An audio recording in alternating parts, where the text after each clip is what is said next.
Bonjour et bienvenue dans My Sweet Podcast, le podcast Fou des photos 360 qui t'aide à t'améliorer en photo culinaire et à faire de cette passion ton métier. Comment faire de la photo culinaire en lumière artificielle? Comment ne pas tomber dans les pièges de la lumière artificielle? Quel type de matériel utiliser? C'est ce que nous allons voir aujourd'hui avec mon invitée Mélanie, des recettes de Mélanie, dans ce nouvel épisode. Avant de commencer, petite précision, il n'y a pas eu d'épisode de podcast la semaine passée parce que je suis en train de travailler sur un projet qui me prend beaucoup de temps. Certains d'entre vous l'ont sûrement déjà vu dans ma newsletter ou sur Instagram. Je vais lancer prochainement My Sweet Academy, une formation online en photo culinaire. Si tu veux faire grimper ton business en flèche, ne plus jamais manquer de crédibilité auprès de tes prospects, transformer tes photos actuelles en photos impactantes et puissantes et que ta communication soit à la hauteur de ton potentiel créatif, ce programme est pour toi. Alors je partagerai toutes les infos avec vous très prochainement.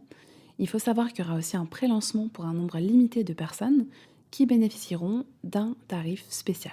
Alors plusieurs personnes sont déjà inscrites sur ma liste, donc si le sujet t'intéresse vraiment, n'hésite pas à m'envoyer un message sur Instagram ou un email pour pré-réserver ta place. Je suis Kim du blog My Sweet Discoveries et je suis photographe culinaire et coach en marketing. Ma mission est de vous fournir de l'inspiration et des astuces photos au quotidien afin de vous aider à évoluer dans le monde de la photo culinaire. Au menu de My Sweet Podcast, des interviews d'experts dans le domaine de la photo, de la gastronomie, du business et du marketing. Si cet épisode vous plaît et vous semble utile à d'autres personnes, je vous invite à le partager, le commenter ou le noter afin de lui donner encore plus de puissance. Hello Mélanie, bienvenue dans My Sweet Podcast et merci d'être là. Donc c'est un grand plaisir pour moi de t'accueillir aujourd'hui pour parler de photo culinaire et plus précisément de shooting en lumière artificielle. Alors, tout d'abord, pardon, est-ce que tu pourrais te présenter s'il te plaît à nos auditeurs et à nos auditrices? Bien sûr, bonjour Kim, merci à toi pour l'invitation. Alors je suis Mélanie Roussel, styliste et photographe culinaire et également organisme de formation en photo culinaire. Je suis également connue sous le nom, sous le pseudo Les recettes de Mélanie, puisque j'ai un blog du même nom depuis 2013. Génial, trop bien. Et est-ce que tu peux nous dire un petit peu comment est-ce que tu en es venue à faire de la photo culinaire? Oui, en fait, ça a commencé avec mon blog, justement, je me suis, vite aperçue que, les photos avaient un rôle très important sur un blog de cuisine. Parce qu'on a beau faire des recettes, super bonnes, en fait, on peut pas faire goûter, on peut pas faire, sentir, donc il y a que la vue, qui a un rôle important et qui donne envie aux personnes de reproduire la recette. Donc si on fait un blog de cuisine aussi pour donner, envie aux gens de tester les recettes, et donc je me suis dit qu'il fallait que je travaille mes photos pour, donner cette envie-là. Donc j'ai appris un peu en autodidacte. J'avais un bridge, à l'époque et je suis passée sur un réflexe pour, pouvoir, changer d'objectif et avoir le joli flou d'arrière-plan, que l'on voit souvent sur les photos culinaires. Et puis petit à petit, en fait, c'est devenu une passion. J'ai vraiment pris, je me suis pris au goût de la photo culinaire et ma passion pour, la cuisine s'est transformée en passion pour la photo culinaire et aujourd'hui, c'est mon métier à temps plein. Génial, trop bien. Donc au début, tu disais que tu t'es vraiment formée de manière un peu autodidacte, donc en faisant un peu du test and learn ou tu as quand même suivi quelques formations ou quelques livres ou c'était vraiment enfin voilà, comment tu as procédé un petit peu pour te former au tout début? Bah, au tout début, c'était vraiment, en autodidacte. J'essayais, je voyais ce qui fonctionnait, ce qui fonctionnait pas, donc ça a été très long, en fait, le processus d'apprentissage. Quand tu fais tout seul, ça prend du temps. Tu comprends pas forcément, en plus, au début, pourquoi tu obtiens pas le même résultat que ce que tu peux voir sur internet. J'ai mon père aussi qui, fait de la photo, donc il m'a un peu expliqué, les réglages, le triangle d'exposition et cetera. Et puis, au bout d'un moment, j'ai fini par suivre des formations, mais j'avais déjà on va dire un niveau de base. Donc j'ai, suivi quelques formations, américaines, parce qu'à l'époque, il y avait rien en français. Mmh. Donc ça m'a permis aussi de progresser. C'est vrai qu'en autodidacte, le l'avantage, c'est qu'on pratique, donc on retient peut-être plus facilement, mais le processus d'apprentissage est plus long et quand on passe par des formations, on apprend plus vite, mais il faut bien allier la pratique aussi. Ouais, c'est vrai, je suis d'accord avec toi. C'est sûr que c'est clé, quoi. Ouais. Surtout dans la photo, finalement, c'est sûr que tu peux pas juste regarder des formations de manière passive en étant sur ton ordinateur. Forcément, sinon on voit pas les résultats. Et toi, tu t'es spécialisée justement, particulièrement dans le shooting en lumière artificielle. Ah, donc c'est ça qui nous intéresse, enfin, dont on va particulièrement parler, aujourd'hui. Tout d'abord, je voulais savoir si tu pouvais nous parler un petit peu des avantages de shooter en lumière artificielle? Tout à fait, donc ça fait, moi 2 ans que je shoote en lumière artificielle et aujourd'hui, je ne pourrais plus m'en passer. Il y a énormément d'avantages. Le 1er, c'est en fait, de ne plus être dépendant de la météo, de la saison, de l'heure de la enfin, à laquelle on shoote. Ça, c'est une énorme liberté. Pendant longtemps, moi, j'ai eu, du coup, mon blog et puis, j'ai commencé à travailler avec des marques en parallèle d'un travail à temps plein. Du coup, je pouvais shooter, soit en prenant une journée de congé ou, le week-end à la lumière Mmh. naturelle. Et quand je suis passée à la lumière artificielle, ça m'a permis de shooter le soir. Du coup, bah, je pouvais, shooter, un peu quand je voulais. Donc ça, c'est énorme en gain de temps. L'autre avantage, c'est aussi le contrôle que l'on a. Quand on shoote en lumière naturelle, bah, on ne peut pas contrôler la lumière, qu'il y a. S'il y a des nuages et qu'on veut une lumière dure ou, une lumière directe, c'est impossible. Alors qu'en lumière artificielle, on peut, bah, choisir une lumière dure, une lumière douce, on peut choisir l'intensité, la température de couleur. On peut également se placer où l'on souhaite. On n'est plus dépendant aussi de nos fenêtres. Moi, je Mmh. sais que j'ai ma fenêtre, mon emplacement idéal en lumière naturelle. Il est à un endroit où j'ai pas forcément énormément de place. Donc si j'ai envie de faire une photo avec une grande tablée, par exemple, chez moi, mon appartement est assez sombre, donc je peux pas en lumière naturelle, alors qu'en lumière artificielle, c'est tout à fait possible. Donc beaucoup plus de contrôle. Si on shoot au flash aussi, ça permet de faire des photos, d'action, sans dégrader la qualité. Alors qu'en lumière naturelle, encore une fois, si on n'a pas, beaucoup de lumière, on va devoir augmenter les ISO et du coup, on va ajouter du grain à ces photos, alors qu'avec le flash, c'est pas du tout le cas. C'est aussi ça m'a permis aussi de gagner confiance en moi parce que, j'étais un peu angoissée, à l'idée d'aller shooter chez des clients dans des restaurants où on n'a pas forcément beaucoup de lumière naturelle, où on a, la lumière, artificielle des ampoules, du restaurant qui sont pas flatteuses en photo Mmh. culinaire. Et du coup, ça, c'était un stress pour moi et le jour où je suis passée, au flash, bah, ça m'a fait gagner en confiance parce que je savais que peu importe où j'irais shooter, je savais que je pourrais recréer la lumière, que je souhaitais et qui serait flatteuse pour les photos. Donc voilà, beaucoup d'avantages.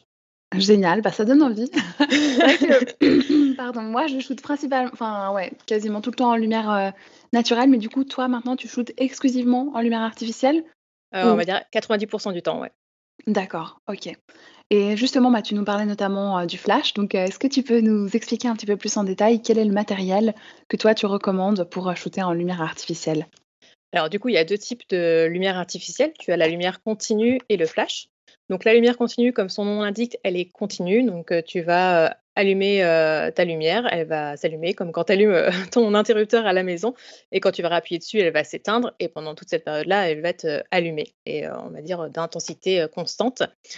Du coup, c'est, comme disent les Américains, «What you see is what you get». Quand tu vas Mmh. regarder, dans ton live view, là, dans l'écran de ton appareil photo ou sur ton téléphone, tu vas voir le résultat que tu auras quand tu, appuieras sur le déclencheur. C'est comme, la lumière naturelle. Donc c'est très pratique.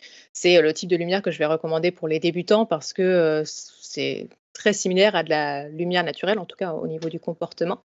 Donc c'est pratique aussi si tu veux faire de la vidéo, c'est l'idéal. Après tu as le flash qui lui, bah, tout le monde connaît je pense le flash, tout le monde a un flash sur son appareil photo, sur son téléphone. Lui, c'est un éclair, très puissant mais, très court, donc c'est très intense mais, sur une durée très courte. Donc l'inconvénient, c'est que, bah, tu n'as pas justement, tu ne vois pas forcément le rendu quand tu vas regarder, sur ton téléphone ou sur ton live view avant de déclencher. Hem, donc ça peut être un inconvénient, mais l'avantage, c'est que, comme c'est très puissant, ça te permet vraiment de figer le mouvement. Donc pour les photos d'action, c'est idéal et également ça élimine toute lumière ambiante. Donc typiquement dans les restaurants où tu as, les ampoules, tu vois, qui ont peut-être une teinte jaune Ouais, ouais, je ou pensais à très ça froide, justement. bah, le flash il va enlever toutes ces lumières-là, il y aura aucun impact de ces lumières sur la photo, tu auras uniquement la lumière du flash, donc ça c'est un gros avantage également. Par contre, le flash, peut être assez compliqué à maîtriser. Déjà il faut bien maîtriser son appareil photo, il faut shooter en mode manuel, parce que c'est indispensable pour pouvoir shooter au flash et puis, il y a des réglages qui peuvent être un peu contre-intuitifs. Tu vas pas forcément respecter le triangle, d'exposition. En fait, au lieu de modifier la vitesse, tu vas fixer la vitesse et après c'est la puissance du flash que tu vas venir modifier pour avoir, une exposition correcte. Donc voilà, ça peut être un petit OK, peu d'accord. compliqué à maîtriser, c'est pourquoi moi je me suis formée au début sur le flash et que je recommanderais de se former sur le flash. Donc voilà, tu me parlais du matériel, du coup j'ai un peu, divagué, mais je voulais juste, dire qu'il y avait voilà 2 types de de lumière et après, au niveau du matériel, donc ça dépend en fait, vers quoi on se tourne. Soit, si on est débutant ou si on veut également faire de la vidéo, on va plutôt se tourner vers de la lumière continue. Si au contraire on aime la photo d'action et on a l'intention d'aller shooter dans des restaurants ou chez des clients, on maîtrise pas la lumière, le flash va peut-être être plus indiqué. Si on est professionnel aussi, je trouve que le flash, ça permet aussi, de faire des choses un peu plus professionnelles et donc après au niveau du matériel, je déconseille, pour, la lumière continue, tu sais les softbox que tu trouves premier prix sur Amazon. Mmh. Donc ça coûte moins de 100 €. J'ai commencé comme ça et j'ai commencé comme ça il y a très longtemps, donc bien avant, de me mettre au flash et en fait j'ai été déçue parce que j'arrivais pas à trouver un résultat naturel et c'est vrai que, on me dit souvent ça en fait: «Oui, mais la lumière artificielle, enfin j'ai essayé, mais j'ai pas un rendu naturel, donc je préfère shooter en lumière naturelle». Et souvent ça vient de la qualité du matériel. Donc voilà, éviter ce genre de softbox parce que tu vas pas avoir exactement la température, de la lumière naturelle, même si, c'est ce qui est vendu, mais c'est assez mensonger. C'est des choses qui se voient pas forcément à l'œil nu, mais tu vas avoir une teinte légèrement verte ou magenta, et surtout une température de couleur qui ne va pas être constante. Donc voilà, ça peut Donc toi, être tu recommandes quoi comme, type de lumière continue? plutôt, des LED. OK. Donc plutôt un projecteur LED. Donc je vais faire un petit guide sur, le matériel en lumière artificielle quand on débute et puis, tu pourras mettre le lien, pour que les auditeurs puissent le Bah, télécharger. écoute, voilà, c'est parfait. J'étais en train de prendre des petites notes comme tu me vois. Je fais l'élève assidue parce que je prenais des notes, pour, vous, chers auditeurs et auditrices, pour bien vous mettre, en notes. Mais c'est parfait, du coup, je mettrai quelques points clés et puis je rajouterai le lien vers le guide, pardon, décidément, je suis désolée, aujourd'hui, j'ai un petit problème de voix. Donc je rajouterai, le lien vers le guide de Mélanie et puis en ce qui concerne les flashs, tu utilises aussi des flashs Cobra? Oui, Flash Cobra ou Flash Studio. J'ai commencé avec un Flash Cobra et c'est très bien. Alors, juste petite, information donc, que ce soit avec le projecteur ou avec le flash, il va falloir aussi acheter un pied pour pouvoir le fixer et peut-être une fixation pour fixer le flash notamment sur le pied et ce qui va être aussi très important et qu'on néglige, souvent, ça va être, ce qu'on appelle le modeleur de lumière. Donc c'est, ce que l'on va rajouter devant notre lumière. Donc ça peut être un parapluie, blanc, que l'on voit par exemple, dans les studios pour de la photo de portrait. Mais ça, c'est également très pratique quand on fait de la photo de restaurant parce que ça prend pas de place, c'est très léger et après on peut avoir des softbox plus ou moins grandes de différentes tailles. Donc le modeur lumière a un rôle très important dans le rendu de la lumière. C'est ce qui va aussi permettre d'avoir un rendu, naturel ou non. Plus notre modeleur de lumière va être grand, plus on aura une lumière douce. Donc si vous commencez avec les softbox premier prix comme je disais, et que, vous avez l'habitude de shooter en lumière naturelle avec une grande baie vitrée, là avec les softbox on a une plus petite surface, du coup on va pas du tout avoir le même rendu de lumière. Donc ça peut aussi expliquer pourquoi on a un rendu qui n'est pas naturel. Donc dans les modeleurs, moi je recommande voilà de préférence un grand modeleur de lumière qui va permettre de diffuser la lumière et qui sera aussi plus polyvalent. Parce que qui peut le plus, peut le moins, on peut, toujours, bloquer une partie de la lumière, avec ces, modeleurs-là, plutôt que, quand on a un petit modeleur, on ne peut pas l'agrandir. Oui, mais c'est vrai, globalement, je suis assez d'accord avec tes conseils. Parfois, ça vaut la peine d'investir aussi juste un tout petit peu plus, parce que finalement, j'imagine que la différence de prix entre un grand modeleur et un petit peu plus petit doit pas être si conséquente. Mmh. Et en fait, c'est un investissement quand même qui vaut la peine, parce que souvent, quand on commence en photographie culinaire, bah, c'est normal, on essaye de minimiser aussi, les dépenses, donc évidemment, ça fait sens. Mais moi, c'est vrai qu'avec le recul, je me suis rendu compte que, bah, voilà, typiquement, quand j'ai commencé à enregistrer ce podcast, j'avais vraiment choisi un micro, 1er prix à 10 francs, francs suisses quoi, enfin environ 10 €. Et en fait, bah, voilà, il m'a lâché, au bout de quelques semaines et après j'ai dû en racheter un autre.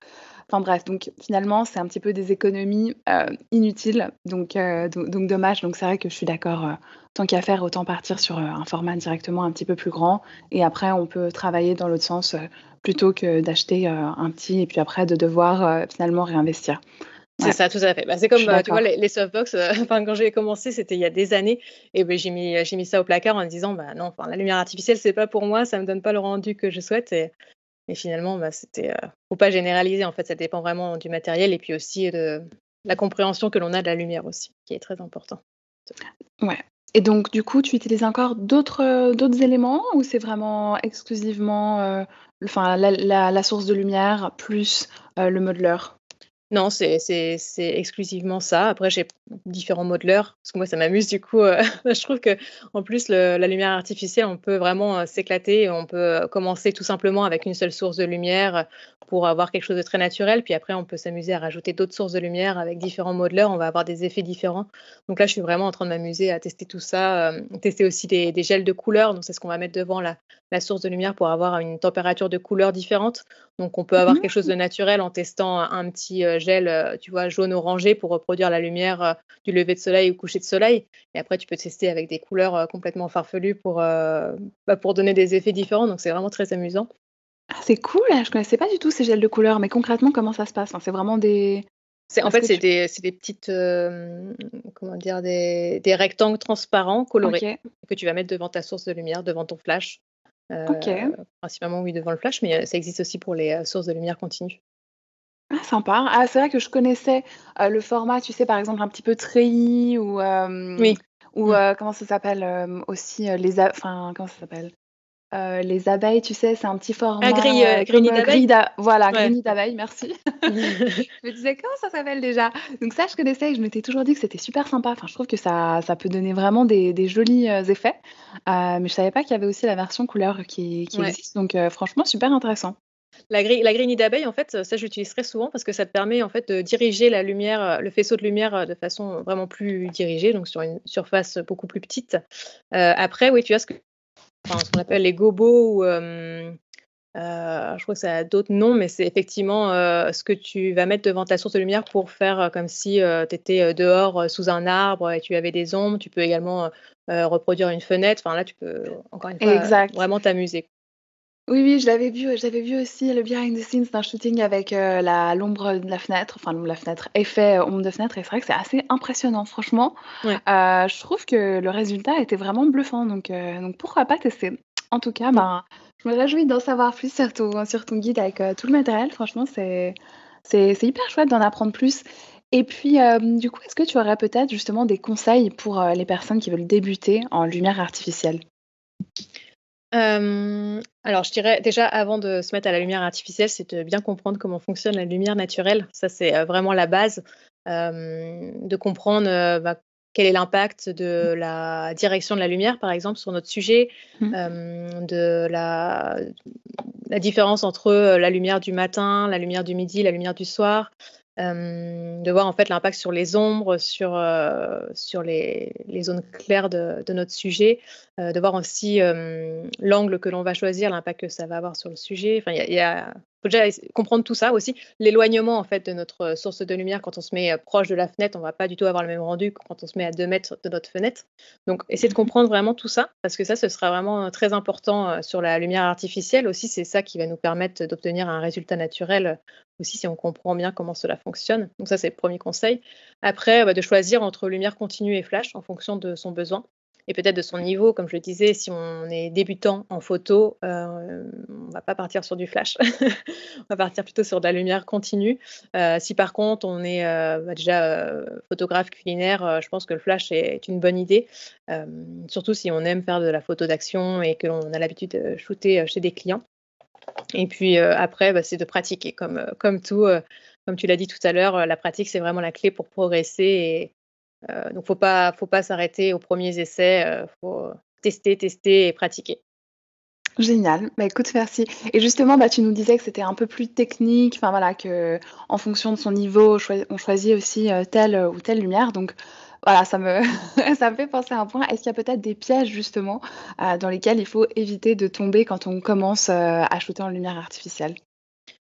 Je dirais le piège, c'est de prendre le premier matériel, comme on en a parlé précédemment, comme toi avec ton micro, de prendre le matériel, le premier prix et essayer, de reproduire la lumière naturelle. Donc le matériel est important, même si j'ai l'habitude de dire que le matériel ne fait pas le photographe. On peut très bien commencer, avec la lumière naturelle, avec ce que l'on a à la maison, avec un téléphone et autres.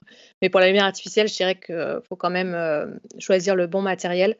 Après, le modeleur de lumière aussi, on en a parlé, ça c'est également très important.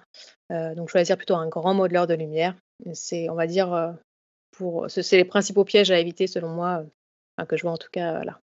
Génial, bah, merci beaucoup. Mais je suis d'accord, je rebondis un petit peu sur ce que tu disais, que le matériel ne fait pas le photographe. Je pense que c'est vraiment un point important à garder en tête parce que c'est vrai que parfois on se dit: «Ouh là, j'ai envie de débuter en photographie culinaire, mais comment je fais?» Enfin, voilà, ça coûte cher, il faut acheter, un appareil, bon réflexe, hybride, peu importe, bah, voilà, ça coûte vite, des milliers d'euros ou de francs. Donc c'est vrai qu'on peut penser que c'est un frein, mais moi, je pense que, c'est une fausse barrière parce que c'est tout à fait possible de commencer, en photo, culinaire à petit prix et on s'adapte petit à petit. Mmh, Enfin, en tout cas, moi, c'est comme ça que j'ai fait. Bah, d'après ce que je comprends, toi aussi mmh, et du coup, bah, voilà, pour, les personnes qui nous écoutent vraiment, si vous avez envie de vous lancer, mais que finalement l'aspect, économique est un frein, ne vous focalisez pas là-dessus parce qu'il y a vraiment des tonnes d'astuces, même pour le matériel, pour, les fonds photos, les accessoires et mmh. tout. On peut quand même vraiment s'en sortir à un prix beaucoup plus abordable. Donc d'ailleurs, bah, ça me fait penser que j'ai un guide justement, à ce, sujet, enfin un e-book dispo sur, mon site internet pour, comment débuter en photo culinaire à petit prix. Donc, voilà, si le sujet vous intéresse, n'hésitez pas, vous pouvez aller le télécharger, il est disponible et voilà, comme ça, vous verrez qu'il y a plein de méthodes, de commencer, à petit prix et puis bien sûr après, bah, comme tu disais avec le temps, on rajoute, on investit peut-être, bah, voilà, si on commence avec enfin, en l'occurrence dans le cas du shooting en lumière artificielle, si on commence avec la lumière continue, bon, bah, OK, une fois qu'on est un petit peu familiarisé, bon, bah, on peut, rajouter l'option flash, investir dans un flash Cobra ou ce genre de choses. Mais voilà, je pense qu'il faut pas se dire que, l'aspect économique est un frein. Tout Voilà. à fait. D'ailleurs, on juste pour, donner, 2-3 mots sur le budget en lumière artificielle, quand on débute pour avoir on va dire un rapport, qualité-prix correct, il faut compter, on va dire entre 230 et 250 €, donc pour le pied, la lumière, le modeleur de lumière, hem et je trouve que c'est assez correct. Moi, quand j'ai commencé le flash, j'ai investi 350 €. Quand on compare ça au prix d'un objectif, quand on compare ça aussi à tout ce que ça peut nous apporter en liberté, en gain de temps, en contrôle, je trouve que c'est vraiment très abordable, très raisonnable. Oui, non, franchement, je trouve que je suis d'accord avec toi. C'est raisonnable et surtout, bah, si après vous décidez vraiment de vous professionnaliser, comme tu disais, voilà, si on shoot aussi dans des restaurants, ça peut vraiment être un atout précieux. Donc bon, moi pour l'instant, je shoote pas en lumière, artificielle, ça va aussi, mais bon, c'est sûr que, parfois il y a des mauvaises lumières aussi, dans les restaurants, un éclairage qu'on peut pas trop contrôler, qui peut vraiment avoir un impact sur la photo. Donc je pense qu'il faut aussi se poser la question: OK, quel est mon objectif? Enfin objectif dans le sens, but quoi. Quel est mon but, avec, ces photos? Et après en fonction, bah, ça vaut, probablement la peine, d'investir quoi. Mmh. Et puis en ce qui concerne du coup vraiment les références, des objets, détaillés que tu utilises, tout sera dans ton book?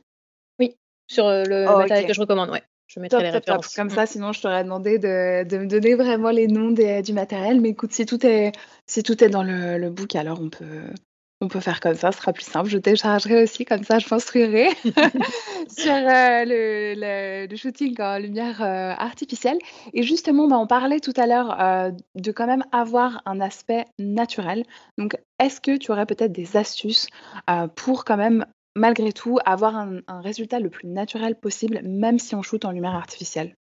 Oui, alors il faut savoir on peut faire, 2 choix par rapport à la lumière artificielle. Il y a des personnes qui utilisent la lumière artificielle, mais pour avoir un résultat naturel, comme tu en parles. Et il y en a d'autres qui, au contraire, veulent pousser cet aspect, artificiel, pour avoir un résultat, vraiment studio. Donc on peut faire le 2 choix, il y a pas de bon ou mauvais choix. Et après pour l'aspect naturel, donc il va y avoir effectivement le matériel comme j'en parlais, précédemment. Choisir, donc un bon matériel qui permet d'avoir une, température de couleur équivalente à celle du soleil, donc qui est, 5600 Kelvin. Et d'avoir aussi, un bon matériel qui permet d'avoir une, température stable. C'est-à-dire que, on va pas si on prend plusieurs photos les unes à la suite des autres et on va pas en avoir une qui va avoir une légère teinte verte et l'autre une légère teinte, magenta. Ça en plus, ça peut être un peu compliqué, à retoucher, au moment de l'édition. Et puis on va avoir le modeur de lumière, donc plutôt un grand de fenêtre. Après, on peut aussi, travailler au moment de la retouche sur la température de couleur. Alors je sais que moi je shoote tout le temps avec une température automatique sur mon appareil, donc soit la température auto, soit, balance des blancs par contre, je parle température, enfin balance des blancs. Soit, balance, sur le flash, mais, mon appareil me fait toujours une teinte, plutôt, jaune, enfin je trouve que le les blancs ne sont pas très blancs, ils ont tendance à tirer un petit peu vers le jaune. Après on peut régler, la température, manuellement sur certains appareils. Moi, je préfère, retoucher ça, sur Lightroom, après au moment de l'édition. Systématiquement, en fait, je vais, plutôt aller, vers le bleu parce que je sais que, voilà, il va avoir tendance à me, faire, aller les blancs un peu vers le jaune. Donc, je redresse un petit peu, soit en gardant une légère teinte jaune pour donner un petit côté chaleureux à l'image, soit en étant vraiment sur, des blancs très blancs, pour avoir une photo plutôt, lumineuse et naturelle. Bah, parfait. Du coup, tu as déjà répondu à la prochaine question sur le processus de retouche. Donc je vois qu'on est au taquet. Mais, comme j'ai vu que tu étais quelqu'un aussi de super organisé, j'aimerais parler un petit peu plus en détail justement de ton processus, de Ça shooting attends, ça a global. coupé Kim, je t'entends plus. Ouais, Ah, tu m'entends? Tu il y a m'entends? un décalage, j'ai l'impression. Ouais, ouais, c'est bon, c'est bon. Ah là, tu m'entends, c'est bon? Oui, oui, ça avait coupé et du coup, OK. il y avait un décalage. Là, c'est bon. OK, top. Alors je reprends. Donc je disais, c'est vrai que j'ai vu que tu étais quelqu'un de super organisé. Donc globalement, est-ce que tu pourrais nous parler plus en détail, de ton processus vraiment d'organisation, quand tu fais des photos? Donc vraiment, bah, de la conception de la photo jusqu'à la phase de retouche avec en fait, tes différentes, étapes, s'il te plaît? OK. Donc ça va un peu varier, quand je shoote pour un client ou quand je shoote pour moi-même. Mmh. Je vais parler, je pense pour un shooting client où je suis encore plus organisée que quand je shoote pour moi-même. Quand je shoote pour un client, donc je fais systématiquement un mood board, donc c'est une, planche d'inspiration. Enfin, je pense que la plupart, des gens connaissent. Donc là, je vais, mettre pour, donner un petit peu l'esprit que je souhaite reproduire au client, en précisant bien que ce ne sera pas un copier-coller de ce qui est indiqué dans le mood board, parce que parfois certains clients s'attendent à avoir exactement la même photo, mais c'est vraiment juste, une planche d'inspiration. Donc après je prépare, tout ce qui est courses, en amont, Et puis juste pour petite question pour ta planche d'inspiration. Du coup, en termes de design, tu fais ça sur un programme, sur Canva ou c'est oui, sur Canva, plutôt ouais. Mmh. d'accord, OK, Je fais sur génial. Canva à partir de photos Pinterest, généralement. D'accord, OK et tu inclus aussi les infos, des infos par rapport au stylisme ou c'est vrai ou tu mets vraiment uniquement des images d'inspiration? Non, généralement, je mets les images, je mets les couleurs qui vont, être principalement utilisées et puis après j'ai un texte où je vais, indiquer par exemple s'il y a des éléments de stylisme, vraiment très particuliers qui vont être inclus. Aussi je peux indiquer l'ambiance, enfin les émotions que je souhaite, faire apparaître. Peut-être l'angle aussi, si c'est important, voilà, c'est un angle, on va dire prise de vue de dessus ou, de face. Je peux indiquer, également le format de la photo, si c'est paysage, portrait et cetera. Donc j'ai aussi un petit texte, qui, reprend, certaines choses qui ne sont pas forcément, identifiées sur les photos et parfois aussi je mets les photos et si j'ai, une photo que j'ai choisie, par exemple, uniquement pour le stylisme, je vais préciser que c'est, l'inspiration stylisme. Si j'ai une Mmh. photo qui est, uniquement pour, l'angle de prise de vue, je vais l'indiquer ou uniquement pour, le type de lumière, voilà, je vais préciser en fait, sous la photo. Voilà. Génial, parfait. Alors je te laisse, poursuivre. Merci. Donc après, voilà, je prépare les courses, en amont, pour, tout ce qui est ingrédients et puis aussi s'il y a des éléments de stylisme particuliers à acheter. Si, il y a une création de recette, donc je vais faire la recette aussi, j'essaye de préparer un maximum la veille du shooting, Mmh. pour que le jour J, en fait, j'ai plus qu'à shooter. Mais l'avantage de la lumière artificielle, c'est que je peux shooter, voilà, le matin tôt, parce que moi je suis quelqu'un, qui aime bien travailler le matin, enfin me lever tôt et travailler le matin. Donc je peux commencer, avant qu'il fasse jour, surtout en ce moment en hiver. Donc ça, je suis vraiment, libre là-dessus. C'est l'avantage de la lumière artificielle. J'ai pas à attendre, tu vois, qu'il soit, 13 heures par exemple, où là où je Mmh. vais avoir, la lumière idéale pour faire mes photos. Donc voilà, je prépare un maximum la veille et puis le jour J, si, le client doit vérifier en direct, c'est-à-dire que je vais envoyer les photos au fur et à mesure, il va me les valider, bah, je choisis, un créneau horaire, validé en amont avec lui, là où il va être disponible et du coup, je vais, faire mon shooting, sur ce créneau horaire-là. Donc je vais, voilà, faire ma mise en scène, faire mes photos. J'envoie les photos, au client en faisant, quelques petites retouches quand même, s'il doit les valider. Parce que généralement quand c'est brut quand ça sort de l'appareil, quand c'est en RAW. Le le client, il peut être un peu déçu parce que c'est vrai que les photos, sont brutes, elles sont peut-être un peu, fades. Donc Ouais, je suis d'accord avec toi. j'applique, on va dire, quelques retouches sans rentrer, tu vois, dans l'élimination des imperfections et autres. Et puis, bah, voilà, si le client me demande de modifier quelque chose, je modifie, jusqu'à ce qu'on se mette d'accord sur la photo. Si c'est du coup, si j'ai qu'une seule photo à faire pour lui, bah, je vais passer à la retouche, sinon, bah, j'enchaîne avec, l'autre shooting. Moi, j'aime bien faire, la retouche juste, enfin le même jour que le shooting, sauf si, c'est une grosse journée, shooting et du coup, du coup, je suis KO à la fin de la journée. Mais généralement, je laisse pas trop de temps entre le shooting et la retouche. J'aime bien, bah, voilà, pouvoir, me dire: «Bon, le shooting a été fait, je fais la retouche, j'envoie au client, j'envoie la facture et puis après je suis tranquille», plutôt que, tu vois, de me dire: «Bah, je fais tous mes shootings», par exemple, je sais pas, du mardi au jeudi, puis le vendredi, je fais toutes les retouches et non, moi, j'aime bien, pouvoir passer à autre chose, tu vois? Donc C'est vrai que mentalement, moi aussi, enfin, j'ai un petit peu tout testé. Au début, pareil, je faisais tout le même jour. Après, je me suis dit: «Bon, il faudrait peut-être plutôt faire ça en mode, batching», donc finalement assembler toutes les tâches ensemble. Mais finalement, après, on se retrouve à avoir énormément enfin, je trouve qu'après, quand tu travailles sur plusieurs projets différents, ça fait tout de suite un gros volume aussi, d'images à retoucher et puis, bah, comme tu dis, personnellement, je trouve aussi agréable de se dire: «OK, à la fin de la journée, c'est bon, le projet est fini». Donc finalement, je valide, cette approche et ouais. dans Lightroom, comment tu t'organises un petit peu pour trier les photos, Alors, bah, quand c'est validation en direct par le client, j'essaye de shooter en mode connecté, c'est-à-dire que je branche mon appareil à mon ordinateur. Du coup, les photos sont importées directement sous Lightroom. Donc, Mmh. voilà, j'ai pas besoin de récupérer la carte mémoire. Après au niveau de tout ce qui est organisation, je vais, me créer un dossier, par rapport au nom du client, par rapport au shooting en question. Donc là, j'importe les photos RAW. Je fais le tri sous Lightroom. Je sais qu'il y a certaines personnes qui font le tri avant d'importer sous Lightroom et qui vont importer dans Lightroom uniquement les photos, qu'ils souhaitent retoucher. Moi, je fais le tri, via Lightroom. Donc j'utilise beaucoup, les touches P pour, sélectionner, tu vois? Je balaye une première fois les photos, je prends P sur Mmh. celles qui me plaisent. Après, je vais faire un filtre sur P pour faire apparaître, uniquement celles que j'ai retenues. Là, je refais un deuxième passage, pour, sélectionner vraiment celles que je vais retoucher. Donc s'il y en a, finalement, sur ce deuxième passage, je me dis: «Bah, il y a 2 photos qui sont trop similaires, j'en garde qu'une seule et donc l'autre, je la rejette». Pour avoir au final, dans mes P que, les photos, sur lesquelles je vais appliquer la retouche et donc après, je passe sur le module développement, je fais mes retouches. Hem, alors je t'avoue que j'ai pas encore, il se peut que cette organisation change là par la suite donc après, je vais mettre s'il y a les photos que je vais envoyer au client, je vais mettre un 5 étoiles. Enfin, une fois que j'ai fait les retouches, voilà. Et je les envoie, mais j'utilise pas encore, tu vois, l'autre système d'étoiles. Alors je sais qu'il y a plein de types d'organisation possibles entre les étoiles, les P, U, machin et puis les couleurs. Les couleurs, Exact, les drapeaux. Mmh. ouais, les drapeaux, donc 5 étoiles, c'est vraiment les meilleures photos.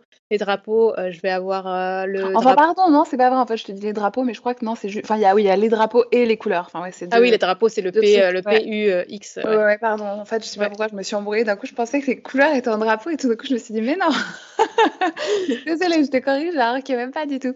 Enfin bref, donc C'est pas oui, justement, OK. moi, enfin ouais, j'utilise aussi les couleurs. Enfin, c'est pour ça que je te demande un petit peu. Donc pour l'instant, tu utilises pas enfin voilà, tu utilises pas encore les couleurs, tu utilises Bah, des les couleurs, étoiles. j'utilise le rouge pour, mes photos Instagram. Donc quand c'est une photo que je vais mettre sur Instagram, que je recadre du coup au 4/5, je vais mettre le rouge et mais encore je trouve que mon organisation est pas optimisée donc je tâtonne encore. Là, dernièrement, en fait, ce que j'ai fait, c'est que je les mets dans une collection virtuelle, non collection, c'est pas collection virtuelle, Oui, collection. collection. Je me suis créé une collection Instagram et du coup, toutes les photos Instagram, je les mets dans la collection et ce que j'aime bien, c'est quand je me mets dans le mode grille, en appuyant sur, N, tu peux avoir, toutes les photos les unes à la suite des autres et comme ça permet de voir si, bah, s'il y a plutôt quelque chose d'uniforme, tu vois? Pour mon feed Instagram, et Mmh. puis ça me permet aussi de les retrouver plus facilement plutôt que d'avoir, à aller dans mon dossier avec toutes mes photos et de faire un filtre sur la couleur rouge. Là, au moins, j'ai dans collection, enfin, c'est direct en un Ah, clic, c'est vrai que j'ai c'est accès. peut-être intéressant. Bah, pareil, parce que pour l'instant aussi j'applique, bah, j'utilise aussi la couleur rouge, pour, pour les photos Insta, mais c'est vrai que ça peut être pas mal collection. Ah peut-être, à réfléchir. Donc tu vois, je Moi teste encore des choses. depuis la fin de l'année passée, ou depuis la nouvelle année, je me suis vraiment fait, un délire, organisation, rangement. Donc je suis devenue un peu maniaque, de l'organisation, donc je réfléchis vraiment pour que tout soit, tu vois, super, optimisé. Enfin, voilà, pour optimiser au max, les processus, les procédures, le rangement. Parce que c'est vrai que je me rends compte qu'au début, quand on commence, voilà, on fait les choses un peu comme ça. Et puis, en fait, petit à petit, bah, en fait, ça fait gagner quand même énormément de temps, je trouve. Enfin, Mmh. quand tu es bien organisé, quand tu retrouves tes photos rapidement, que tu sais où telle ou telle chose est rangée. Donc, c'est vrai que ça peut être pas mal. J'avais pas pensé à l'idée de faire une collection Insta, mais à garder en tête, franchement. Ouais, au début, tu sais, sur Lightroom, je prenais le système de dossier, qui est donné par, on va dire par préférence sur Lightroom, c'est, classement par date et du coup, je me retrouvais avec des dossiers de photos où il y avait que les dates, il y avait aucune information et du coup, c'était une galère à retrouver mes photos. Donc maintenant, aujourd'hui, c'est, soit par, client avec le nom du shooting, soit pour mon blog, pour mes shootings perso, c'est le nom de la recette ou le nom de ce qu'il y a sur la photo et j'utilise pas les mots-clés. Je sais qu'il y a des gens qui utilisent les mots-clés, mais là, tu vois, dernièrement, je voulais ressortir toutes mes photos de crêpes pour la Chandeleur. J'ai tapé Mmh. crêpes sur Lightroom et il m'a ressorti toutes les photos de crêpes dans tous les dossiers parce que, je soit les dossiers ont le nom crêpes, soit aussi je renomme, dès l'import sur Lightroom, je renomme en, crêpes, enfin, tu vois, chocolat ou crêpes, caramel beurre salé. Enfin, je renomme enfin, par rapport au nom de la recette ou par rapport au nom de ce qu'il y a sur la photo. Donc, ça me permet de faire des recherches aussi assez facilement sans avoir à utiliser les mots-clés. Heu, voilà. Après, je pense que Lightroom, propose énormément de choses et que je pense qu'il y a autant d'organisations possibles que de photographes. C'est vrai, mais c'est pour ça que c'est intéressant, tu vois? J'aime bien, j'ai posé la question aussi à d'autres invités de ce podcast et justement, c'est hyper intéressant parce qu'on peut voir des tonnes de méthodes et bon, finalement, ben, tout fonctionne, en fait. C'est vraiment propre à la personne donc bah, voilà, pour les personnes qui nous écoutent, ce que je vous recommande vraiment, c'est de tester. Ouais. Voilà, s'il y a des choses qui vous parlent, ben, essayez-les et puis après adaptez à votre sauce. Enfin, moi, j'utilise aussi les étiquettes et enfin les mots-clés, quoi et franchement, c'est quand même pas mal. Après, vous pouvez même vous créer une sorte, d'arborescence aussi de mots-clés. Enfin moi, je me suis fait par exemple aussi, saison et puis ensuite été, et cetera. Enfin, je me suis même créé des espèces de dossiers, de mots-clés donc après ça peut aussi être intéressant parce qu'après quand les photos, il suffit du coup de descendre et de cliquer pour, sélectionner les mots-clés qui se rattachent à la photo. Donc Mmh. finalement ça peut aller plus vite que ce qu'on pense et évidemment on peut, forcément, attribuer les mots-clés à toute une série, enfin à toute la série de photos. On peut directement attribuer les mêmes mots-clés, donc on n'a pas besoin de le faire oh pardon, on n'a pas besoin de le faire, à la main, pour chaque photo. Donc Ouais. mais voilà, après encore une fois, comme tu disais, je pense qu'il y a pas de bonne ou de mauvaise méthode, de faire parce que finalement ça dépend vraiment de chaque personne. Mais franchement, c'est toujours intéressant d'échanger un petit peu sur les points de vue comme ça. Après, ça permet, je pense, de créer la méthode qui fonctionne vraiment pour soi, quoi. Mmh. C'est ça, ouais. Tout à fait. Ouais, c'est ça. En fait, je pense qu'il faut que ça soit clair pour vous. Pour moi, c'est ça qui est vraiment important parce que, bah, je sais que toi aussi tu utilises le programme, Notion. Petite parenthèse, enfin Notion, c'est un super outil de planification en ligne qui est vraiment ultra puissant. D'ailleurs, j'ai fait un épisode, avec, Mathias, à ce sujet sur, Notion et le programme qu'il a développé qui s'appelle Livetion. Donc si jamais je vous invite à écouter ce podcast et c'est vrai que, bah, l'erreur en fait, moi, que j'ai faite, avec Notion, c'est qu'au début, je prenais des modèles, existants, enfin voilà, notamment, certains des modèles aussi, développés par Mathias et ça me parlait pas forcément. Donc du coup, pour moi, après, c'était super compliqué d'utiliser Notion. Ça m'avait l'air, enfin voilà, ça m'avait l'air hyper dense avec trop d'infos et bah, je pense que tu seras d'accord en fait sur, Notion, Lightroom, enfin peu importe. Il faut que ça vous parle parce qu'en fait, si vous avez un système, une organisation qui pour vous n'est pas claire, forcément vous allez pas l'utiliser, vous allez pas vous y retrouver. Tout à Ah fait. je sais pas, bah, tiens d'ailleurs, on va faire une petite parenthèse, peut-être que toi tu peux nous parler un petit peu de la manière dont tu utilises, Notion? Oui, bah, je l'utilise, pour toute ma vie. J'ai Donc découvert, j'ai découvert Notion l'année dernière et depuis, je ne m'en passe plus, c'est génial. Mais ouais, bah, d'accord avec toi, tout à fait. j'ai commencé aussi en tâtonnant et en fait, Notion, on peut faire énormément de choses. Mais c'est une page blanche, en fait, quand on commence et du coup, on peut être un peu perdu et au début, voilà, j'ai fait en tâtonnant et finalement, j'ai fini par, suivre une formation, la formation de Julia, là, Structurer son cerveau avec Notion et ça m'a beaucoup aidée parce que ça m'a permis de voir aussi tout le potentiel de Notion, et puis, bah, du coup, je me suis aperçue que j'utilisais pas à son plein potentiel donc là, aujourd'hui, j'ai une organisation qui fonctionne bien mais je sais que je peux encore, améliorer, pas mal de choses. Je pense que de toute façon, c'est comme nous, hein, on évolue donc l'espace doit évoluer avec nous. Donc aujourd'hui, je l'utilise, notamment pour mon activité pro. Donc ce que je vais utiliser pour mes shootings clients, ça va être, je vais avoir une base de données projet client dans lequel, je vais pouvoir suivre l'état du projet. Donc, est-ce que je dois m'occuper du devis? Est-ce que le devis est en attente de validation du client? Est-ce que, je peux commencer le shooting ou est-ce que je suis en attente de retour client? Est-ce que je dois envoyer la facture? Enfin voilà, j'ai vraiment toutes les étapes. Je peux également ajouter mon mood board dedans. Pour l'instant, j'utilise uniquement pour moi, mais je me dis, peut-être que un jour, je vais aussi, faire des pages partagées avec les clients. Comme ça, ils pourront Mmh. voir tout au même endroit. Donc ça me permet de suivre, vraiment l'avancement du projet. J'ai aussi une page pour les prospects. Ça m'a vraiment aidée parce que ça, je ne le gérais pas avant.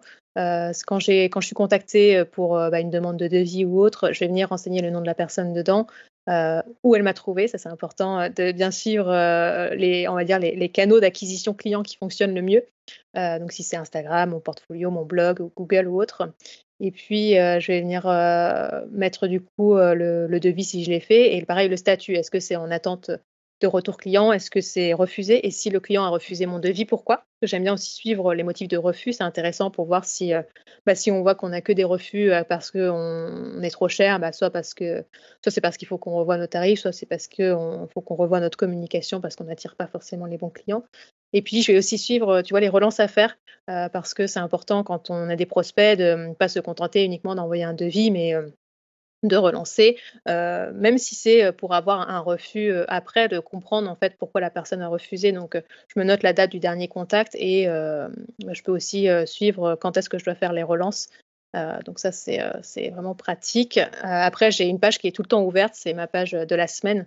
Donc je suis repartie, du template, gratuit là de Julia sur, c'est le master planning je crois. Donc moi je l'ai adapté, à mon organisation. Donc j'ai ma semaine où je vais noter les objectifs de la semaine et après j'ai chaque jour, où je vais noter, toutes les tâches à faire dans la journée, mes rendez-vous. Je me suis ajoutée là dernièrement, j'ai une petite partie activité sportive où, je me challenge à faire, soit 10 000 pas par jour, soit une petite activité, tu vois, sportive.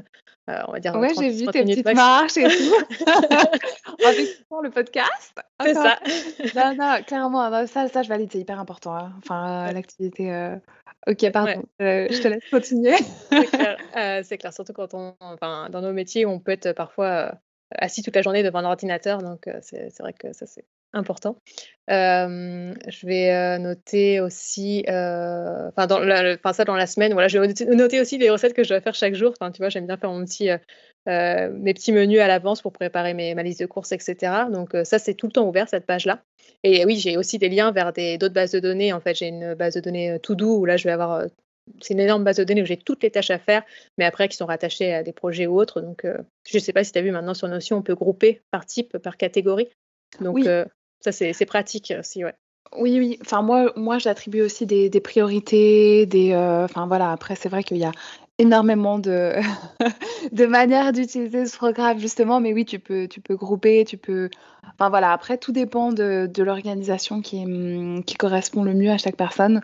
Moi, c'est vrai qu'en général, je me définis, ouais, des gros projets, enfin ça dépend. Si j'ai par exemple des projets de fond, je crée carrément une page en fait dans, dans Notion et ensuite après je note un petit peu les sous-objectifs. Parfois je me mets après des rappels et j'utilise aussi beaucoup, la vision en calendrier, tu sais? Mmh. Je sais pas si enfin je pense que tu utilises ça aussi, non? Où Ça, tu j'utilise peux pour mon tableau de bord de contenu, notamment sur OK. Instagram. Alors ouais, moi j'utilise pour le contenu et d'ailleurs ça c'est hyper puissant, hein, parce qu'après on peut aussi se créer des templates déjà faits, par rapport en fait à tel ou tel type de contenu. Mmh. Enfin si voilà, vous avez aussi des mots qui sont récurrents ou enfin voilà, des éléments que vous voulez toujours ajouter ou garder en tête. Mais moi j'utilise aussi, pour mes objectifs et pour mon organisation de la semaine, en plus j'utilise aussi la vision calendrier et je me suis aussi créé un petit système, où après je peux prioriser, enfin ça me filtre automatiquement et ça me met un peu les heures, de la journée, ce genre de choses. Et puis après, je peux aussi glisser.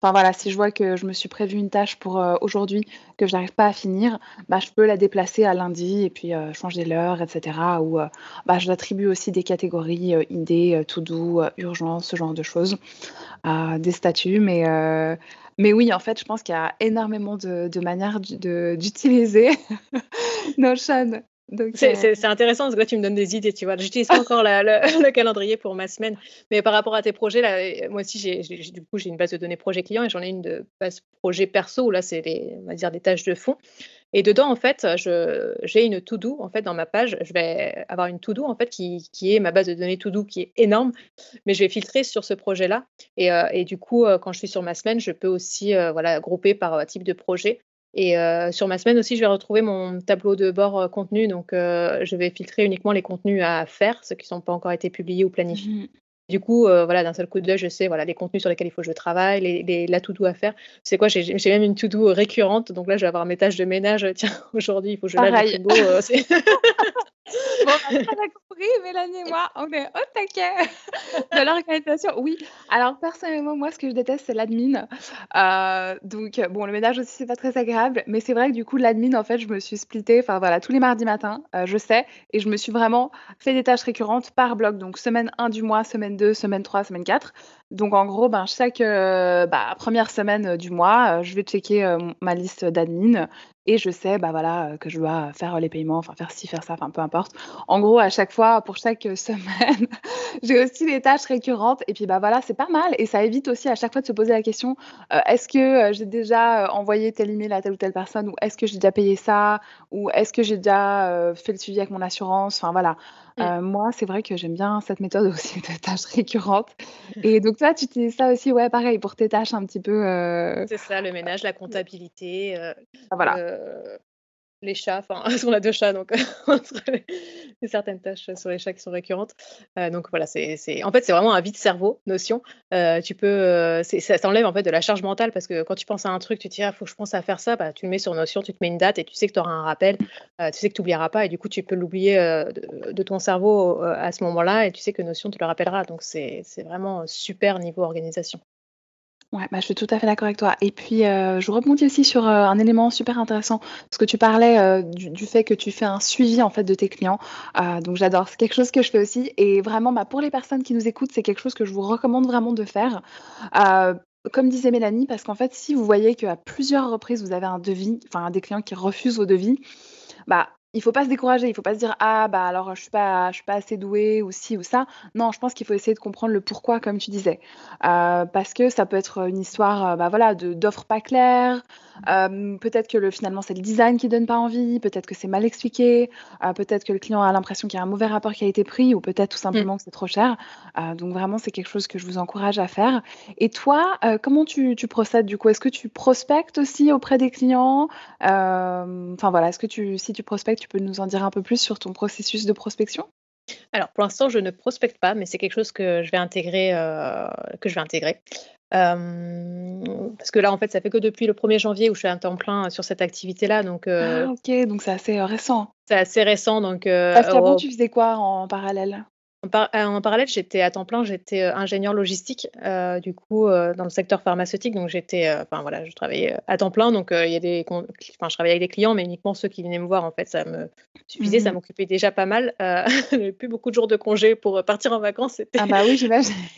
uniquement réservé au shooting, donc voilà, je pouvais plus, faire les 2. Donc maintenant je suis vraiment à temps plein sur cette activité-là, je suis vraiment ravie, mais du coup je me dis que d'une part, je vais plus avoir ce revenu-là régulier, donc il va falloir que je travaille plus avec des clients et d'autre part aussi, j'ai plus envie d'être, spectatrice et d'attendre que les gens viennent me voir et que ce soit pas forcément les gens, qui sont mes clients idéaux, tu vois? Donc j'ai aussi envie Mmh. d'aller, solliciter les marques, les clients avec qui j'ai vraiment envie de travailler, donc je vais me mettre à prospecter là dans les prochains mois. Génial. Et tu as réfléchi déjà un petit peu à une stratégie ou Oui, oui, c'est assez clair, pour moi. Donc je vais commencer à lister, les marques avec, qui j'aimerais travailler et le conseil que je peux donner, quand on prospecte, c'est, surtout ne pas, envoyer le même mail à toutes les marques, voilà, un mail non personnalisé. Donc vraiment, se renseigner sur la marque. Voilà, vous choisissez, un client, une marque ou un restaurant ou autre. Se renseigner sur la marque, voilà, quelles sont ses dernières actualités. Donc aller sur son site internet, sur ses réseaux sociaux, sur LinkedIn, sur Instagram, voir aussi les photos qu'ils ont l'habitude de poster. Est-ce que, ce sont des photos de qualité professionnelle? Est-ce qu'il y a des choses qui peuvent être améliorées? Et c'est pas parce que, la marque a déjà de superbes photos qu'il faut se dire: «Non, bah, du coup, ils ont pas besoin de photographe». On sait jamais, peut-être que, la marque aimerait avoir, un pool de photographes parce que, bah, le photographe avec qui ils ont l'habitude de travailler est pas forcément toujours disponible ou, peut-être que lui n'est plus disponible, donc il faut qu'ils trouvent quelqu'un d'autre. Donc, faut pas, abandonner, quand vous voyez ça. Donc bien se renseigner sur les dernières actualités et Mmh. après envoyer un message, personnalisé. Trouver la personne idéale aussi. Moi je préfère, communiquer par mail plutôt que de me dire: «Je vais envoyer un message privé sur Instagram» parce que si on va s'attaquer à des grandes marques, c'est pas forcément, quelqu'un de la marque qui va gérer le compte Instagram, ça peut être un community manager. Donc plutôt privilégier, voilà, une personne responsable de la communication ou du marketing, chez la marque. Donc pour ça, LinkedIn, c'est parfait pour, pour mener son enquête et trouver le contact approprié, essayer de récupérer le mail et après envoyer un mail personnalisé et ne pas oublier de relancer parce que, en fait, les gens, comme tout le monde, on est occupé, on va lire le mail et puis on peut faire autre chose à côté, donc on va pas forcément, penser à répondre tout de suite. Donc moi, je pense que je vais partir sur 2 ou 3 relances. Hem voilà, donc voilà comment je compte procéder. Je pourrais t'en parler plus dans quelques mois, quand j'aurai commencé, Génial. la démarche. Avec plaisir. Non, mais c'est super intéressant et je valide vraiment ce que tu disais par rapport aux mails personnalisés, c'est ultra important. J'ai fait d'ailleurs un petit post, Carousel là récemment à ce sujet, comment prospecter, auprès de, bah, voilà, de futurs clients, enfin, qu'on aimerait attirer et c'est justement un des points que j'avais mentionné. Ça, c'est vraiment important parce que si vous envoyez le même mail, type, vraiment à toutes les marques avec aucune personnalisation, ça donne juste pas du tout envie à une marque de collaborer avec vous et puis ça se ressent en fait. Si c'est un Ouais. email de type, «J'aime beaucoup votre marque, ça me plaît, j'aime votre univers», enfin voilà, si c'est en fait Mmh. trop générique, ça va être compliqué quoi. C'est À clair. moins que vous ayez beaucoup de chance, hein. Je sais pas si tu reçois enfin, quand on est, blogueur ou qu'on est aussi un peu sur les réseaux, tu reçois aussi ce genre de mail des marques, en fait, où tu vois qu'ils ont envoyé le même mail à plusieurs blogueurs ou instagrammeurs et parfois ils se trompent même dans le prénom ou alors ils te sortent un truc qui n'a rien à voir avec ton actualité. Tu es là: «Ouais, non, mais en fait, je vais pas prendre le temps de te répondre, en fait, parce que tu as pas pris le temps de de te renseigner sur Oui, moi, oui. donc». Bah, c'est ça, parce que c'est hyper important. Faut pas oublier aussi que la manière dont vous communiquez, c'est vraiment votre image de marque. Donc, voilà, si vous donnez une image justement un peu, brouillon, un petit peu, entre guillemets, pas très, voilà, attentionnée, ben, c'est sûr que c'est pas génial, quoi. Après, Mmh, vous risquez aussi d'avoir des marques qui se rappellent de vous avec, une mauvaise image. Donc, c'est ça. clairement, c'est à déconseiller. Bah, écoute, peut-être du coup qu'on aura le plaisir de se retrouver dans quelques mois pour, parler un petit peu de ta prospection, de l'évolution, de voilà, de ta stratégie. En tout cas, ça sera avec plaisir. Est-ce Avec que de plaisir. ton côté, il y avait encore des points que tu voulais ajouter? Non, écoute, c'est bon pour moi. Voilà, si les gens ont des questions sur la lumière artificielle ou autre, qu'ils n'hésitent pas à venir me contacter, sur Instagram, je suis assez réactive. Écoute, en tout cas, c'était un plaisir, d'échanger avec toi. Merci beaucoup pour, ce moment. Bah, écoute, génial. Merci beaucoup à toi, Mélanie, pour ta participation et puis, bah, à bientôt peut-être dans un nouvel épisode. À bientôt. À bientôt. J'espère que vous avez aimé cet épisode. Si c'est le cas, abonnez-vous pour ne manquer aucun nouvel épisode. Vous pouvez aussi me retrouver tous les jours sur mon compte Instagram MySweetDiscoveries avec de nouveaux réels, posts, astuces et conseils photos. Avant de vous laisser, j'ai une surprise pour vous. Rendez-vous sur mon site internet mysweetdiscoveries.com pour télécharger votre e-book gratuit Comment débuter en photo culinaire à petit prix. Je vous invite d'ailleurs à aller faire un tour sur le site où vous retrouverez 2 autres e-books et de nombreuses ressources supplémentaires.